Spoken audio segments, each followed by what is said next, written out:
Good morning. I'm Jerry Ford. I'm going to take a coffee break. How's everybody doing this morning?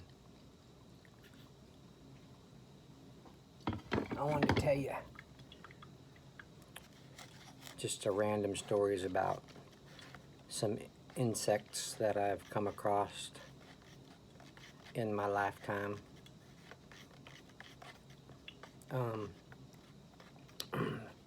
First story is something that Cypher, one of my subscribers, reminded me of when he said something about shooting brown recluses from the video I did a few days ago about the brown recluse.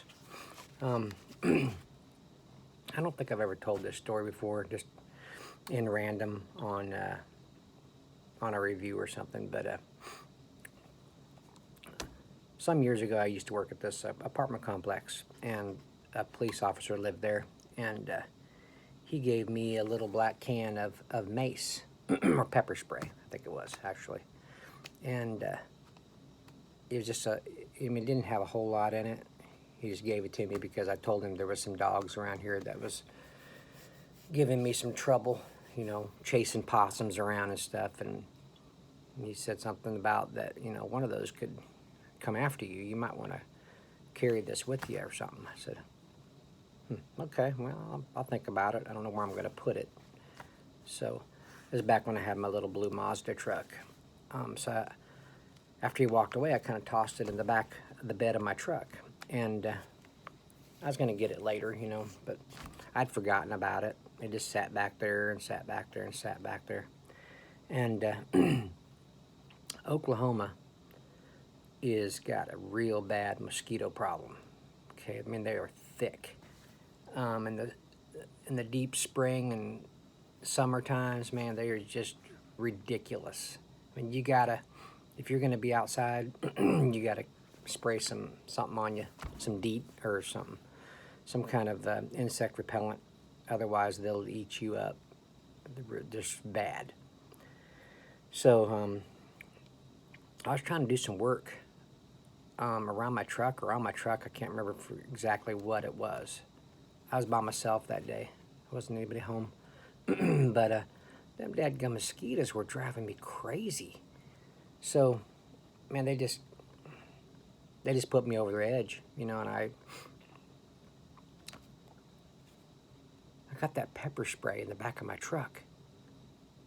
I think I'll get that and spray them as they come near me.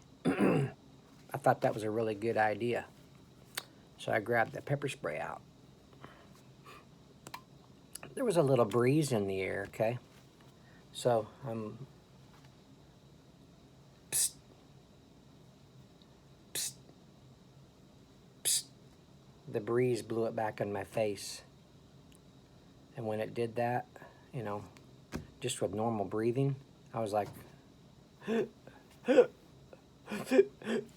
I couldn't get a breath. I couldn't breathe, man. I was freaking out. I went in the house and tried to calm down just a little bit, trying to breathe through my nose, trying to get a breath. My heart was about to beat out of my chest. I didn't, you know, even think about that, you know, that little bit of pepper spray was going to have that kind of effect on me, and it did. Man, it was not worth it. But yeah. So there was that story. I made it real good and strong too. Help wake me up. Let's see, what was the other one? Okay. I used to work for the city, and part of my job was we had these, they were like weed eaters, okay? But instead of string, it had a blade. And the blades were for high brush, high weeds, you know. You just go down low and you knock off, you know, the base of them, you know, and your blade needed to be really, really sharp to really go through those. So with this job, we had misdemeanors, people that was working off DUIs and other type lower misdemeanor type offenses. You know, they're supposed to work off time with the city, picking up trash, doing whatever. You know, and I had a lot of them around me.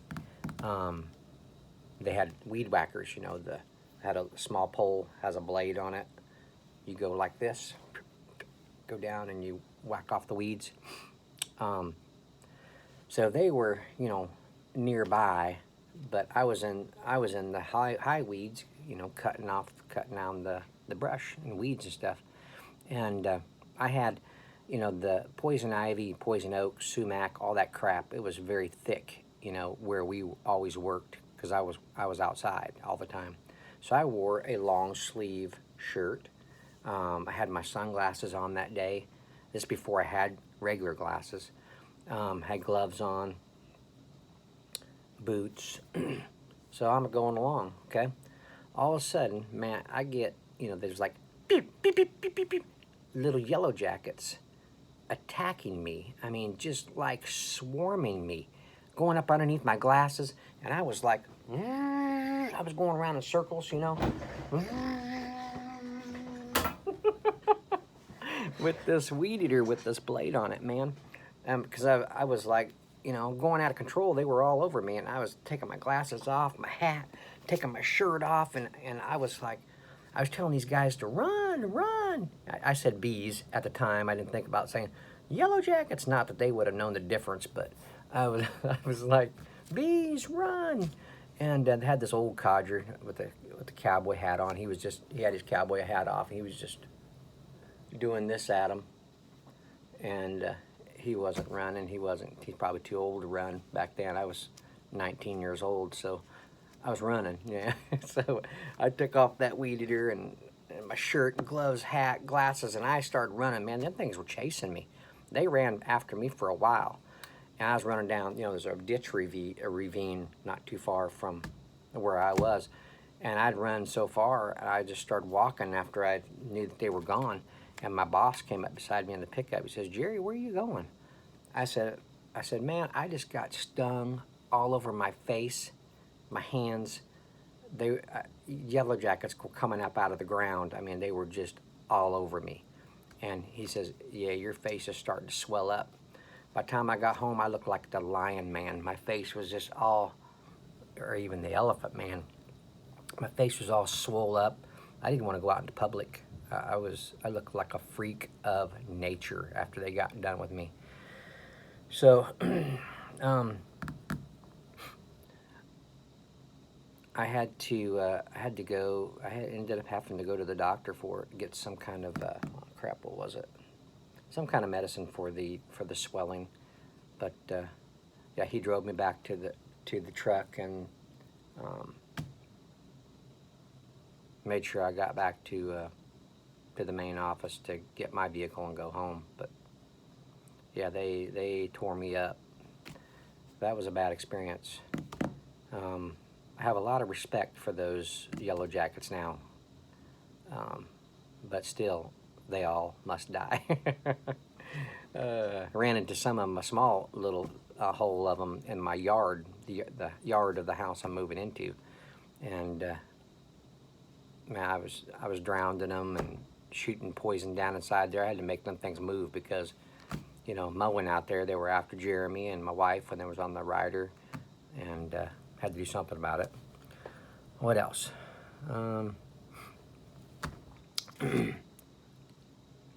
Praying mantises. I have a lot of respect for them in the way of they are like my favorite insect. They're cool. They're almost like little animals. And when I lived in South Carolina, we would find them all the time, my friend Greg and I, and we would just let them crawl on us, you know, and they were cool. You know, they kill bad insects, you know, ones that will bite you. And in Oklahoma, they got them thick too. So if they get in the house, you know, summer night, you know, I always try to get them out. My brother-in-law, not the one that passed away, but another brother-in-law, does not like bugs, does not like animals.